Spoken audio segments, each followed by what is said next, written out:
have to say these tent cities that they're building across college campuses are crazy, but are really well organized. And you know I had to look into this to understand who's behind all of this and who's paying all these people. I have to be honest, what I found was not really shocking, but I was surprised by how similar it is to the BLM summer riots of 2020. You see, these encampments are actually really well organized. The students receive the tents from organizers that also supply a bunch of different food like pizzas, rotisserie chicken, coffee. So I looked into who these organizers actually are, and there are three prominent groups. Students for Justice in Palestine, there's Within Our Lifetime, and then there's Jewish Voices for Peace. And these groups are actually led and organized by another organization called U.S. Campaign for Palestinian Rights. And just guess how much these fellas are paid. They get $7,800 if they work 8 hours a week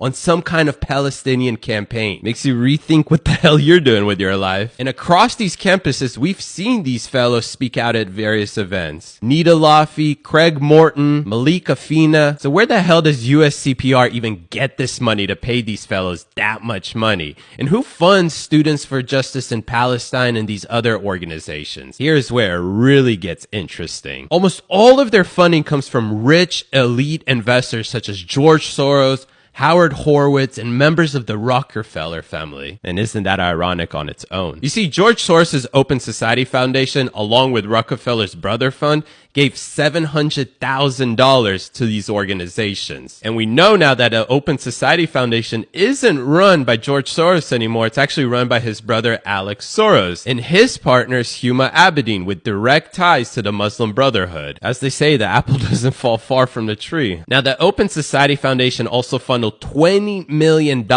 into the Tide Foundation. And the Tide Foundation takes this money and disperses it across all of these organizations across the U.S. They funnel money into Westpac, which is an organization that is led by Howard Horowitz. And Westpac is actually the fiscal sponsor for Within Our Lifetime. And guess what? All of these organizations have direct ties to the 2020 Summer Love riots. So the question I have to ask is why? Why now? Why again in the summer before a presidential election?